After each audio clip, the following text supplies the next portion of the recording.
Basically, this video is gonna be my love letter to Obi-Wan Kenobi show. Hello there.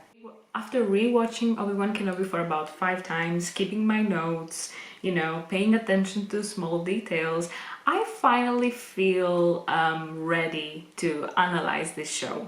And more importantly, I'm gonna analyze and mention all the little things that make this show a masterpiece. And I'm gonna analyze this show, taking it episode by episode, from start to finish. So yeah, stay tuned because this is gonna be a long video. Let's go.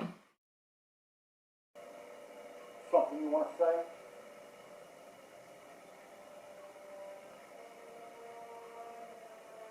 Let's pause right here.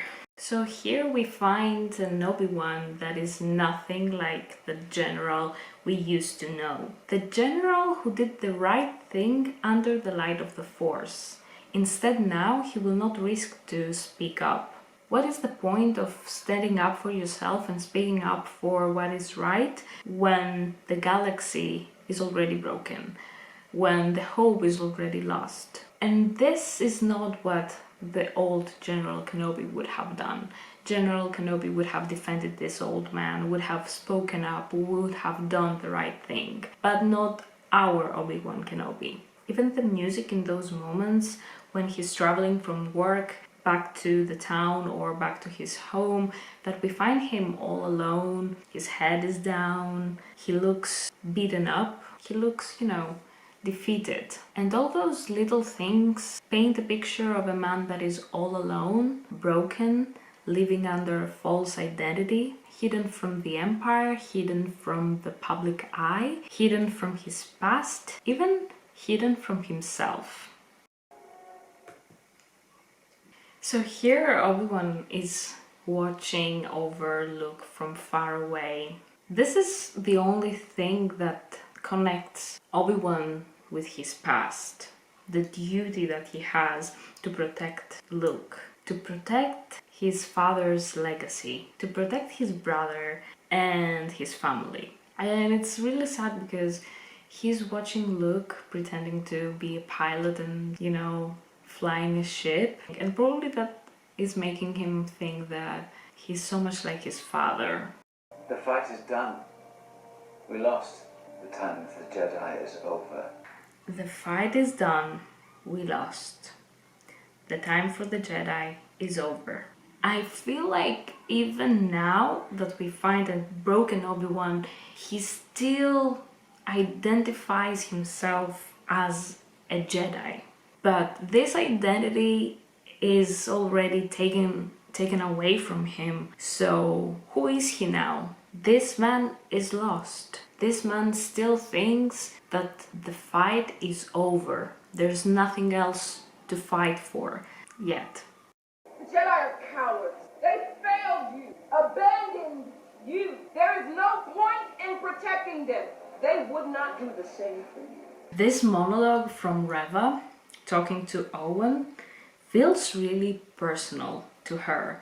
This is her perception of the Jedi when they left her, when Order 66 happened. Yet we don't know that because the story hasn't yet developed, but this is another broken, beaten up character who has given up hope and is living on hatred and the remnants of an era long gone.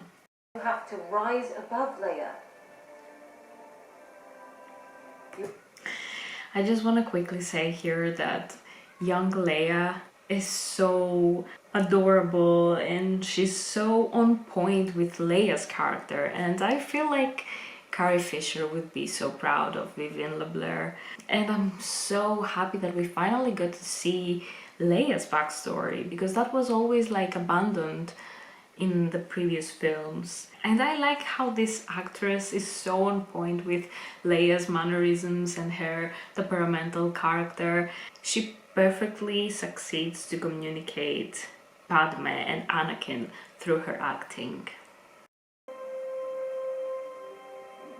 You sure he's gonna come? He buried himself alongside with his friend in that Dune Sea.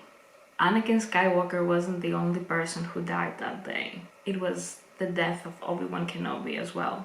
And I like this parallel that they both died in the planet that they found each other.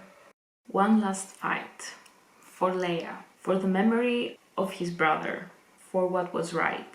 Little did he know that this last fight is what would bring peace to Obi-Wan, is what would keep Obi-Wan alive, and what would make Obi-Wan a fighter again, fighting for a bigger purpose, again, for her, for the children. One last fight. If ever I needed guidance, Master, it's now. Very quick. Help us and get up on here. The moment Obi-Wan asks for Qui-Gon's guidance, it appears through the clone trooper's face.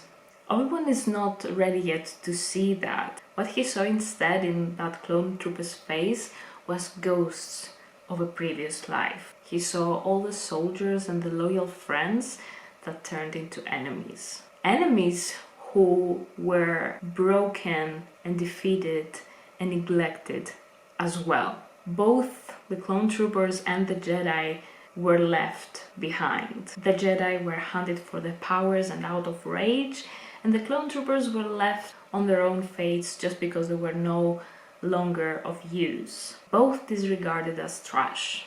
What Obi-Wan sees in clone trooper's face could be Rex looking at him, could be Cody looking at him. It was another reminder of who he was, what he left behind. And also seeing this clone trooper even after 10 years later is another reminder that the past that he so much is trying to put behind him is still there. That's metaphorical, of course. Obi-Wan is mostly shocked to see a clone trooper, but maybe it's a hint that he still needs to face his past. Can't mask the stench, Vinny. Maybe that stench is your failure.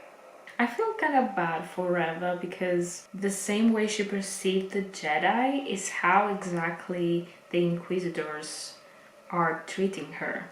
And you can really tell that she is fighting for herself. She doesn't do it for the Sith. She doesn't do it for a bigger purpose that serves the dark side.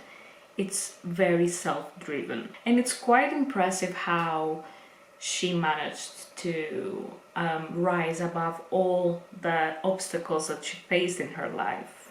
Also, I like all those little details when they're shopping the new clothes for Leia and she chooses the green cloak and the gauntlets. I feel that's such a nice reference to Carrie Fisher's Leia and what she was wearing in The Return of the Jedi. I like all those little connections that they do, those little hints that, you know, help with the continuity of the character.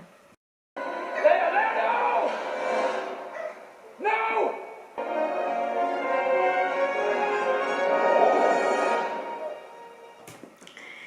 It's not Ben Kenobi who saved Leia. It's Obi-Wan who saved Leia. The few moments that he had in order to save Leia, you can clearly see that Obi-Wan is in an inner battle and struggle with himself. He wants to help her, but Ben Kenobi, whose identity he's wearing now, is getting in the way. It's like he's saying to himself, you're not strong enough, you're not good enough, you're not the man you used to be, you're lost, you're Ben Kenobi, Obi-Wan is dead. Obi-Wan is no longer a Jedi. And all this battle is what makes him distant and struggling to connect with the Force once more. But eventually he finally finds the strength to connect with the Force and get glimpses of Obi-Wan. If somebody is offering us help, I think we should take it. Now come on. Was your friend a Jedi too? No, she was a leader. She died a long time ago. I feel that this is a great double reference. Obviously we could assume that Obi-Wan is talking about Padme, which he could, but I feel this is a reference more to Satine. And this reminds me of the episode in Clone Wars when Obi-Wan was trying to convince Satine that she wasn't alone in this universe and she should accept help when it's offered to her. And having those words thrown back at him is what reminded him of Satine. And it's sad, but I'm also happy that we've got this reference. So yeah, I feel it's more for Satine and less for Padme, as some people have said. Anakin Skywalker is alive. Anakin.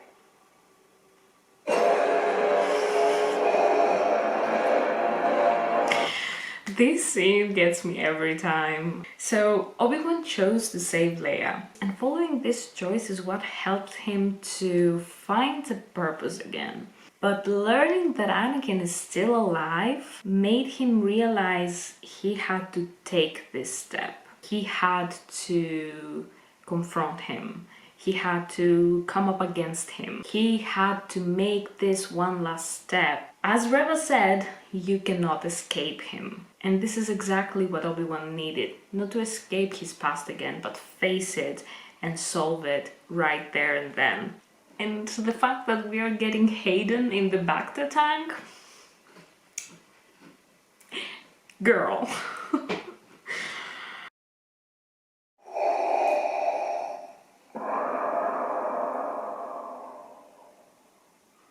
He's coming, Master. This scene while he's meditating and we see Anakin as well in the Bacta tank, well, Vader. Sorry.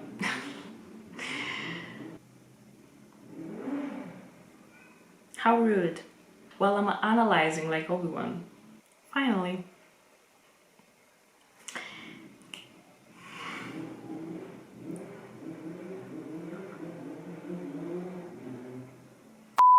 I feel that in those moments, Obi-Wan can see Darth Vader and Darth Vader can see Obi-Wan. It felt very intimate in a way. It didn't just feel like two scenes being next to each other. It felt as if they could see each other. That's why at the end Obi-Wan said he's coming, Master, because he could see finally who Anakin became. Have you ever been afraid of the dark?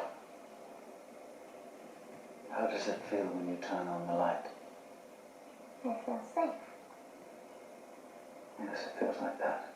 Obi-Wan is describing the Force as being under the light and that you feel safe under the light. Something that he doesn't feel himself yet. It's like those 10 years that have passed, Obi-Wan lives in the darkness as well as his friend. And that's an interesting point in the episode because when Darth Vader arrives in the village, it's dark. He doesn't arrive during the day. Only when the eyes are closed can you truly see. Obviously, Obi-Wan has given up. He doesn't fight anymore. But here he comes and sees that other people still have hope and they're still fighting for what's right. I don't think he's ready to admit that yet, but maybe this moment is what inspires him a little bit to keep fighting. I really like what Quillen Vos wrote down on that wall. Only when the eyes are closed can you truly see. Which is kind of what Obi-Wan is going through right now. Obviously, he's clinging to his past, all the traumatizing memories, and only when he just closed his eyes and let go and left himself in just faith and hope was he able to find hope again and start fighting again and embracing himself once more.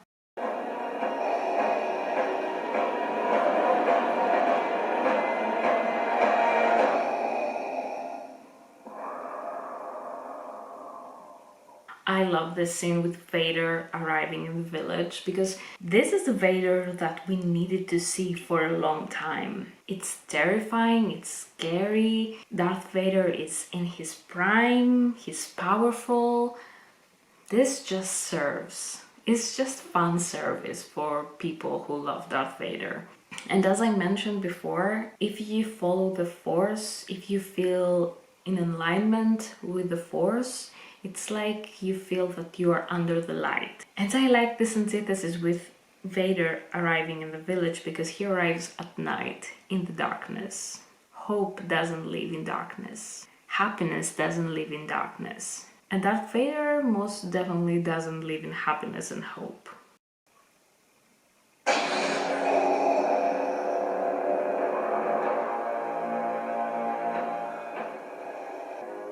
What have you become? I am what you made me. You should have killed me when you had the chance. Now you will suffer, Obi-Wan. In this episode, we have one of the greatest moments in Star Wars. We don't have the best duel of the century, and that's exactly the point, because we have a clear picture of where both characters are at the moment. Obi-Wan is weak. He has lost touch with the Force. He's not the man he used to be. And that's a great antithesis with Darth Vader, who is powerful. Vader is on his prime. He is at his strongest. He is living in rage, anger, pain, and that just makes the duel very unfair, because obviously Vader could have killed Obi-Wan as soon as he saw him. He could have snapped his neck, but he didn't. He let him live. And it feels like Obi-Wan is not the only person who needed this confrontation. Vader needs a closure as well. Vader needs to see Obi-Wan suffer in the ways that Anakin Skywalker suffered. I am what you made me. It's a great line that just emphasizes all of the ego, all of the arrogance that Vader had. He doesn't yet take the responsibility of his actions. He lives in pain. He hates everything about himself, but still blames Obi-Wan about what happened to him. So still we can see that Vader is not yet ready to come in touch with the light side inside him, to come in touch with Anakin Skywalker inside him, to leave the past behind and heal. You cannot heal if you haven't taken responsibility of your actions. You cannot heal if you still cling to anger and hatred, if you still cling into pain. I am what you made me.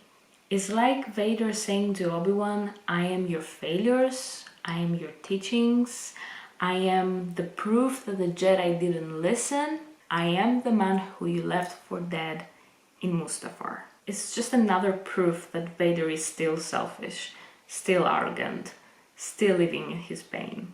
On the other hand, Obi-Wan wants to run away. He's not ready yet. And then we have the other amazing line, you should have killed me when you had the chance. He loathes his current state. He loathes the physical pain that he is. He loathes all the memories that he's trying to suppress of Anakin Skywalker. It's like him saying, I'd rather be dead than being in the current state that I am now. And I'm gonna repeat myself here, that Vader needs a closure as well. Probably that's why he let Obi-Wan go, so Obi-Wan could gain his strength back and they could have like a fair duel. Or maybe because all of the memories just caught up very fast in Vader's mind. And also something else that I would really like to comment about this episode is when Reva finds the passage where the Jedi and the Force-sensitive people are passing through to go to a safer place.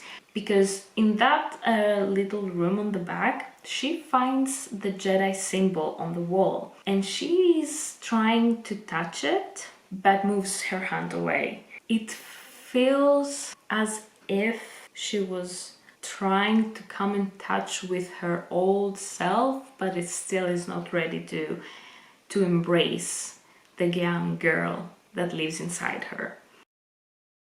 The past is a hard thing to forget, and you just need time, that's all. Some things can't be forgotten. You care about. Nothing to add here. This just makes me sad. Obi-Wan swimming in the ocean is a great reference to Phantom Menace. And I honestly hope that at some point in the future we can get Jar Jar back. I had a droid when I was younger too. It was taken from me. Like everything else. The only person that can save you now, Leia, is you.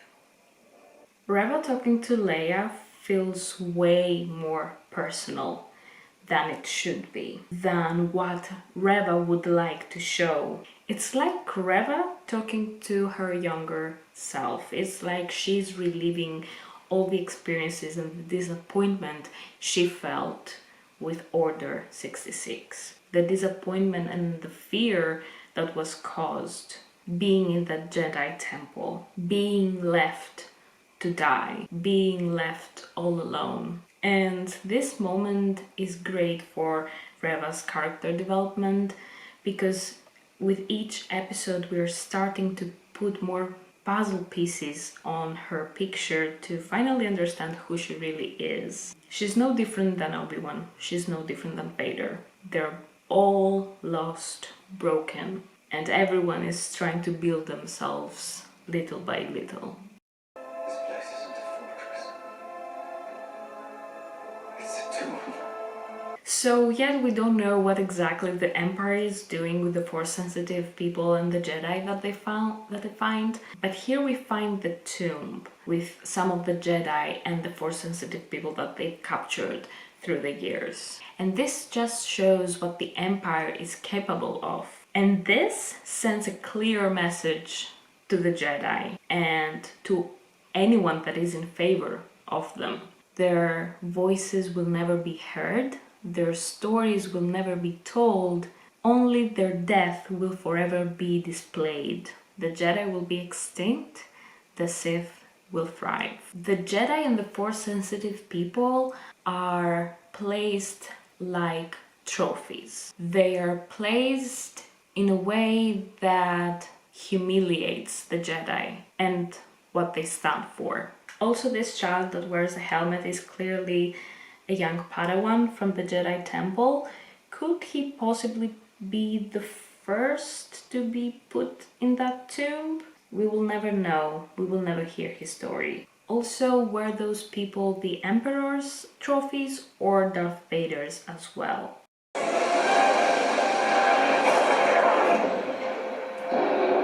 I just love how Obi-Wan is getting his strength back. You were born what defeat would bring. I will tolerate your weakness no longer. Again, I just wanted to say that I love how Vader is portrayed in the show. He's in his prime, he's angry, he's strong, and we all see that in every episode that he's in. And I just love the way that he just storms in the room and he's scary. Like, I wouldn't like to be at the other end. I wouldn't like to be the recipient of his rage. And the fact that Hayden is under that mask, this just makes it special.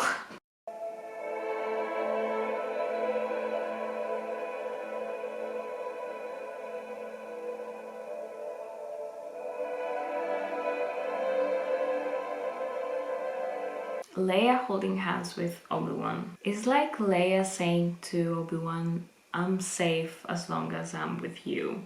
I know that everything will get better just because you're here. And them two holding hands is just a very moving scene because Anakin is gone, Padme is gone, and yet the only person that knew them was there to hold their hand to protect them from what became of the galaxy. Obi-Wan saving Leia, obviously for her own sake and out of righteousness, was a final attempt to save Anakin, I think. Keep his friend's memory alive.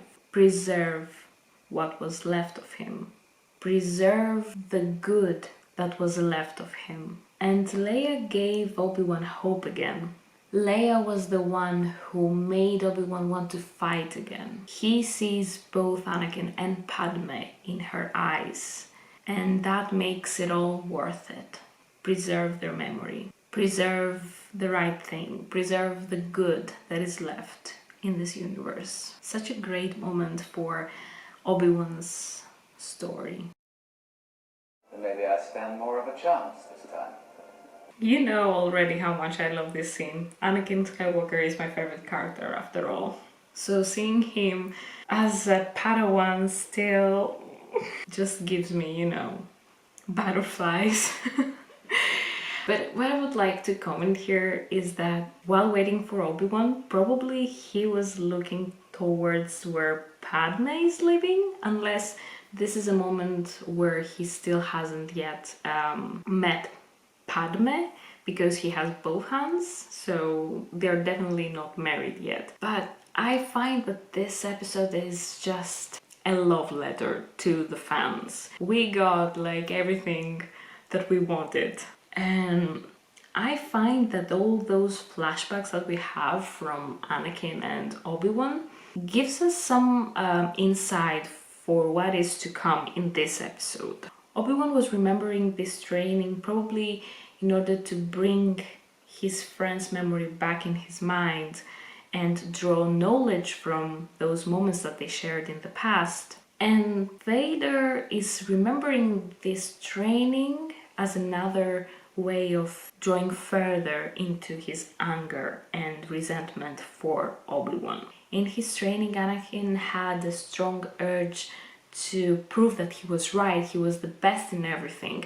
And so did Vader in a way, which, as Obi-Wan said, it was his own undoing. So we cannot really say that Vader learned the lesson.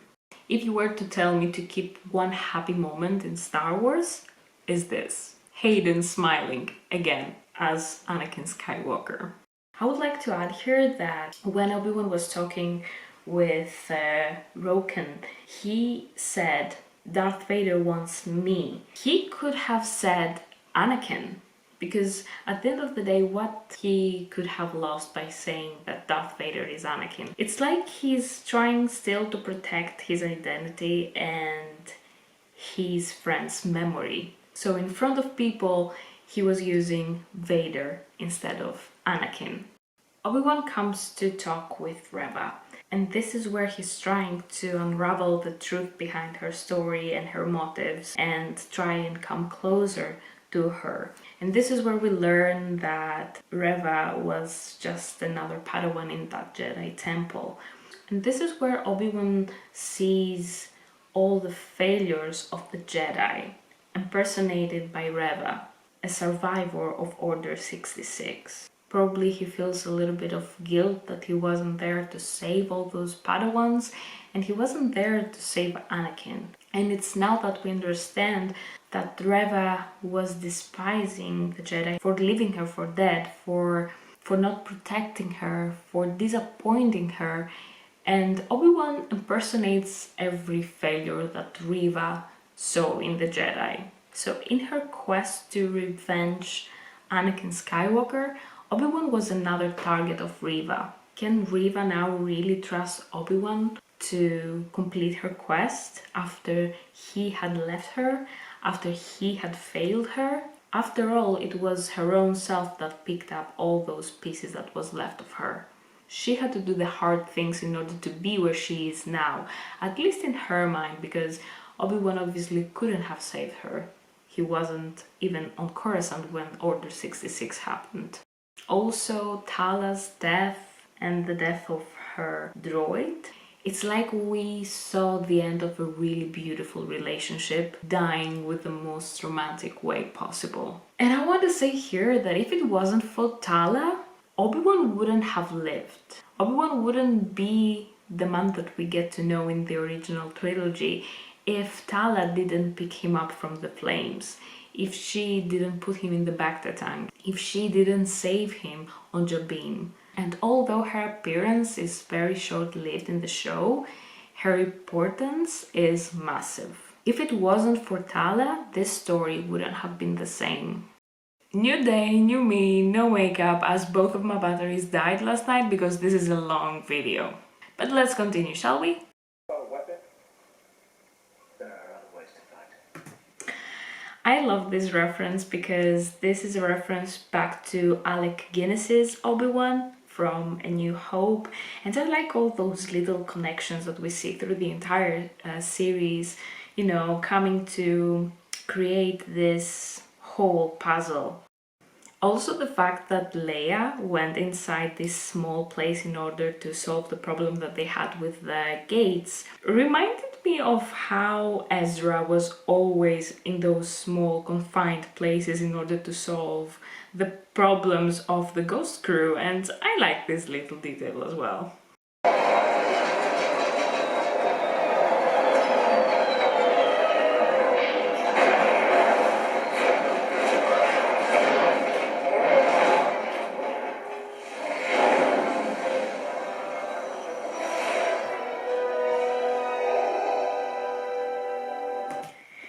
And once more, Obi-Wan has outsmarted Anakin. This is an epic scene for Vader because is a Vader in his prime. It's just, you know, a beautiful fan service. And I believe that this Vader holding a ship and bringing it down is something that he has already done in comics.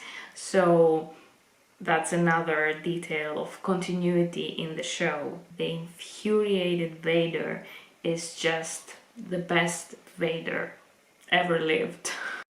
You are a great warrior, Anakin. But you'll need to prove yourself as your undoing. Until you overcome it,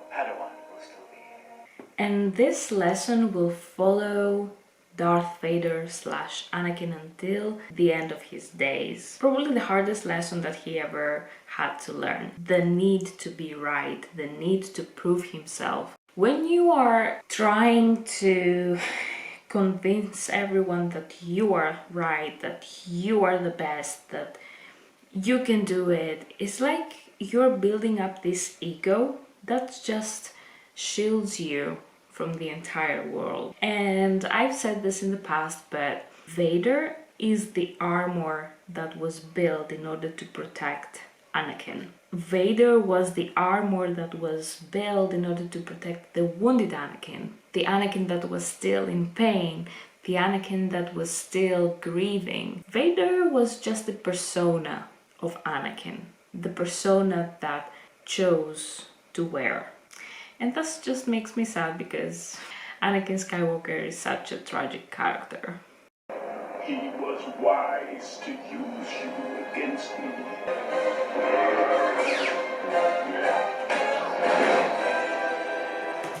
I want to pause here for a second because Vader holding two lightsabers is just another beautiful Ahsoka reference. Well, at least in my head, probably I'm thinking too hard about it.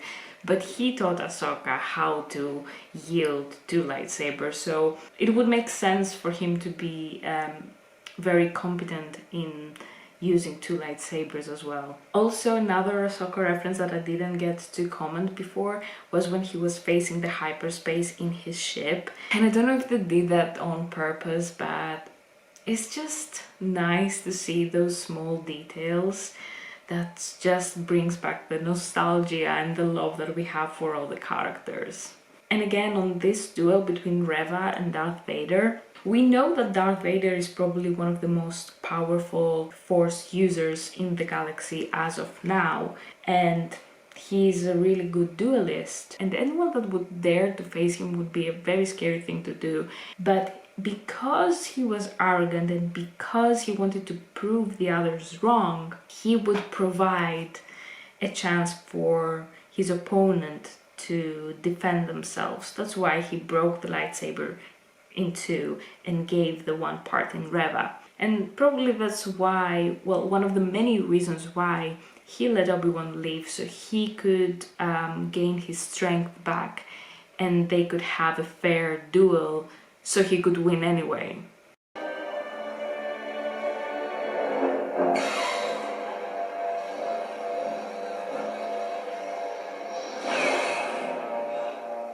This is another scene that I cannot shake off my head. Reva looking at Vader the same way as young Reva was looking at Anakin Skywalker. In both scenes, Reva was looking with some sort of fear, but also with hope that he could save her. It's in this moment that you understand that young Reva never got to heal. Young Reva still lives in the Reva that we see now, that is trying to revenge the man that left her, the man that disappointed her, the man that killed her friends and everything that she knew, the man that just left her crawling in the gutters. It's sad as well to see this perspective, to see the perspective of a Padawan watching Anakin slaughtering all those people, all those children in the Jedi Temple. That's the biggest hubris of Anakin Skywalker. And just having this story told in front of our eyes of the Padawan who lived just gives it another length. It gives it, a deeper perspective, more meaning, more emotions, more sadness. And I love how Deborah Cho went about this story. I really do.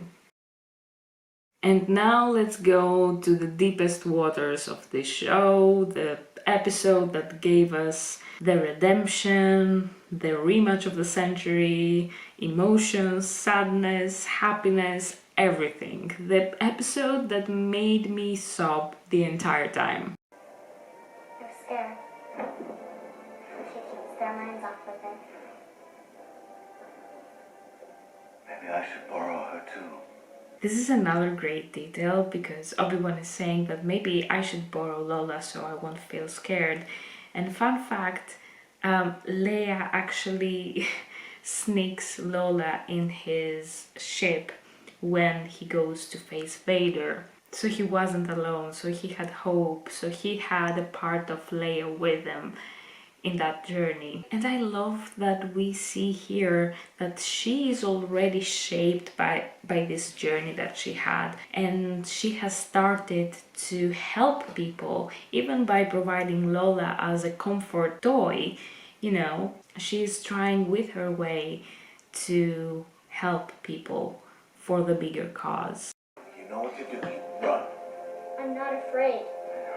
Aunt Beru and Uncle Owen choose to fight. I love this take because up to now, Aunt Beru and Uncle Owen were not really well perceived by the fandom, and I think their importance is really, really big because if it wasn't for them, Luke wouldn't have been safe all those years and he wouldn't have a home. He wouldn't be loved as much as he was. I'm glad that we see their side of their story, that they stayed to fight for what was important to them and they just did not contain Luke in this little box that we see them trying to do in A New Hope, which is understandable. But above all, Aunt Beru and Uncle Owen loved Luke. He was their child after all.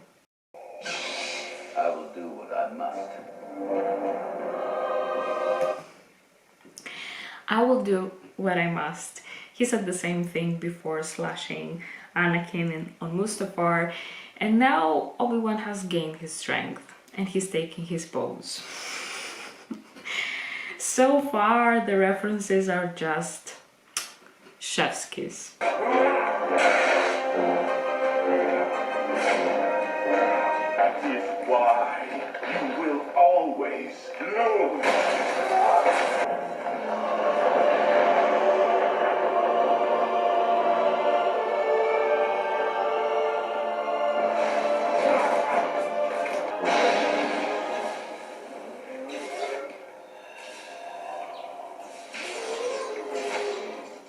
Anakin's gone. I am what remains. I'm sorry. I'm sorry, Anakin. For all of it. I am not your failure, Obi-Wan. You didn't kill Anakin Skywalker, I did the same way. I will destroy you. Then my friend is truly dead. Goodbye, Darth. Every time that I watch this fight, it just gives me chills. Is everything that we were expecting to see and so much more. It was what the characters needed as well. It was something that was never been shown but needed to be told. So in this fight, Obi-Wan got buried under the rocks from Darth Vader. And I think that's a great metaphor because Obi-Wan being buried under the rocks depicts exactly the state in which Obi-Wan was the last 10 years. Scared, disappointed, grieving his brother, grieving his family, lost everything due to Order 66. He felt betrayed, he felt broken, he felt lost. Only when he was literally buried under the weight of those rocks was he truly able to see why he had to keep fighting, why he had to have a purpose, why he had to have hope. Leia and Luke was his reason to keep fighting. And Luke and Leia is an actual embodiment of his brother, of Anakin. And in choosing to fight for Luke and Leia, it was like he chose to fight for Anakin, to avenge for Anakin, to keep Anakin's memory alive. In this fight, Obi-Wan was mostly fighting with himself more than he was fighting with Vader. And Obi-Wan needed this one last step. He needed to confront his past, he needed to heal. He needed to solve whatever wasn't solved the past 10 years. And in doing so, he was able to forgive himself, forgive Anakin, let the past in the past and move on as Obi-Wan. Only through forgiveness and taking responsibility of your actions, you are truly able to heal. Something that Obi-Wan managed to do in this fight, but Vader couldn't yet. Obi-Wan slashed and cracked Vader's armor only to briefly reveal Anakin underneath, finally to see what really remained of him. I'm sorry, Anakin, for all of it. This is Obi-Wan taking his portion of the responsibility. Not that he was the one that drove Anakin to the dark side, but he felt that he had something to do with it. And he was taking his responsibility for it. I am not your failure, Obi-Wan. You didn't kill Anakin Skywalker. I did. Now this is interesting because many people have said on TikTok that this is Anakin realizing that he had a fault on his fall to the dark side, that he's recognizing some of his mistakes, and I don't think that's true. Vader still lives in anger, in resentment, in hatred, and in pain. He hates everything about his existence. And him saying, "You didn't kill Anakin, I did," has a great arrogance in this sentence. By this sentence, what Vader is trying to say is that Anakin was weak and that Vader had to rise above him. As if killing this part of himself was the most honorable thing that Vader did in order to become this powerful. And power was all that Vader had. Power and pain, nothing else. He didn't have Padme, he didn't have the Jedi Order, he didn't have his family, he didn't have his brother, he didn't have Ahsoka, he didn't have his children, he didn't have anything. So I believe that Vader, left with only power and hatred and pain, somehow he had to disguise this pain as the greatest thing that ever happened to him. What an honor being Vader. And in this scene we have other elements that just enhance the whole experience and make it this great moment. And of course I'm talking about the blue and red lighting. In the beginning of this confrontation we see Vader being under the red light. the darkness, and Obi-Wan under the blue light, the light. And then we briefly see when Vader is talking about Anakin that the blue light is illuminating him a little bit with a mixture of red light. And that's a sign that Anakin is still living inside him. There's still good in him. And interestingly, we see the same thing happen to Obi-Wan. We briefly see the red light illuminate Obi-Wan because Obi-Wan as well had to face his own demons. He had to face his own past and he had to face his old friend. Then my friend is truly dead. Goodbye, Darth. This is Obi-Wan's farewell to Anakin Skywalker. And I believe that Obi-Wan could have killed Vader right there and then because he had destroyed part of his armor and his helmet. He was really weak at that point. But he didn't kill him. Either because Obi-Wan knew that there was still good in him, or because he knew that this is not the way of the Force, or both of those things together. Goodbye, Darth. He didn't even say his entire title. He just chose to say farewell to the Sith, to the thing that he became, to the thing that Anakin became. And obviously, we've heard this phrase before in A New Hope. Obi-Wan calling Darth Vader Darth. Someone said on TikTok that Obi-Wan cracked the left side of Vader's helmet. Ahsoka slashed the right side of his helmet, but neither of them was able to bring him back, except for Luke, who managed to remove the entire helmet and bring Anakin back to the light side. This battle, this confrontation, is what we needed, what we wanted, and 10 times more. Unbelievably amazing and epic and so rewatchable. Have I become him? Who you become now? That is up to you. Who you become now is up to you. Also, this explains as well why probably Obi-Wan didn't kill Vader. Because by choosing not to, he gave peace to his dead friend, to the memory of Anakin, to the memory of who Anakin really was. This is one of the greatest moments of the show, Reva's redemption. She had a great character development. Little by little, episode by episode, all the puzzles were put together to put this picture of Reva, of who she was trying to be, and who she's trying to be now. And I really want to see the future of this character. I would like to see her in a future Star Wars project. But what made me weep in this moment is that I realized that Reva is a figure from a tragedy that was never meant to have survivors. Reva represents of how all those horrible things that happened to the galaxy affected all those people that were directly involved in it. She became the very thing that she swore to destroy, only to realize that this is never who she was. Which is very ironic with what Tala had said before her death. This is never who I was. And this is what Reva came to realize. Also, this is another moment of Obi-Wan redeeming a character in the Dune Sea. The first one was Darth Maul, and now we see Reva. Kenobi means nothing.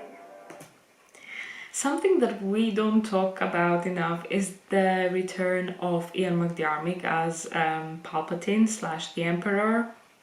I love that this man keeps coming back in Star Wars. He is the one that could only ever be the Emperor, and he's great at his job. And even though Sheev Palpatine is my least favorite character of all time, that has to do with Ian McDiarmid's performance. I'm just happy that we saw him again. Princess Leia Organa, you are wise, discerning, kind-hearted. These are qualities that came from your mother. But you're also passionate and fearless, forthright, First of all, we see this man laughing again for the first time, and laughing from his heart for the first time in the show. And probably I would dare as much to say that he is laughing after 10 years for the first time. Finally free of the burdens, finally free of his past, after he forgave himself. And he makes sure that Leia knows that she was gifted from both of her parents. So she knows the truth about herself. And it's here that we listen Leia's theme. What I want to say here, most of all, is how it's only here in this episode that we listen to the iconic themes of Star Wars. Imperial March and Leia's theme, and of course Star Wars' most famous theme. As if everything that happened in this story, everything that happened in this journey is what really defined the characters and how we find them in the original trilogy. As if everything that happened in this journey are the most important elements in order to understand who they are. Definitely this journey is what defined Leia Organa. Definitely this journey is what made her the fighter that she was, the leader that she became, and forged her personality. Hello there. That is just fan service, and I'm so glad we've got this moment. Hello there. I was always here, Obi-Wan. You just were not ready to see. I was always here, Obi-Wan. You were not ready to see. Qui-Gon was always there, whether it was through the eyes of the clone, whether it was through the eyes of Leia, whether it was through all those little hints and pushes and urges that Obi-Wan had. Qui-Gon never left his side. And only when Obi-Wan healed, only when he faced his fears, only when he faced his demons and forgave himself, was he able to be open enough to receive the guidance of Qui-Gon in the form that we see him right now, as a Force ghost.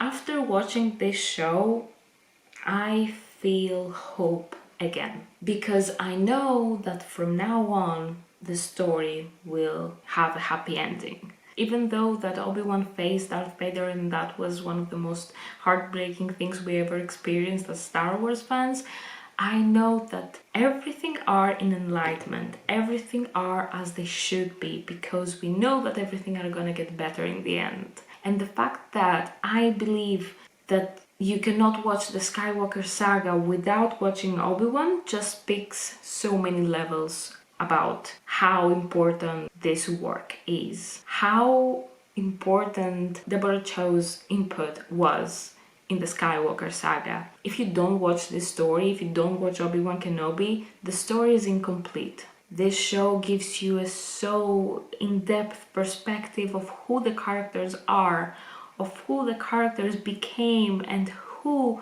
the characters are going to become. It's just a masterpiece, and I want to thank again Deborah Cho for this piece of art, which is why now Obi-Wan is in #1 place alongside with Rebels. And of course Hayden's performance, Ewan's performance, Moses' performance, Vivian's performance, everyone was on point. Everything was meant to be in this show. Did we have some sloppy, like silly moments? Yeah, of course we did, but that's Star Wars. Like, we have silly jokes and we have silly moments and we have awkward moments in Star Wars all the time. Like, no one ever complained about the stormtrooper bumping his head on the door in the original trilogy. Like, we just brush it off and we appreciate this movie as it is. So, like, picking up those little silly moments is just immature and just takes away from the show. Silly and awkward is part of Star Wars as well. This is what I'm trying to say. I hope I said everything I wanted to say in this video. I'm sorry that this video is so big, but literally there's so many things, so many elements that I wanted to say about this show. If you're still watching, I want to thank you. Hit the like button if you liked the video and comment below what you thought of the show. And until the next video, may the force be with you, my friends.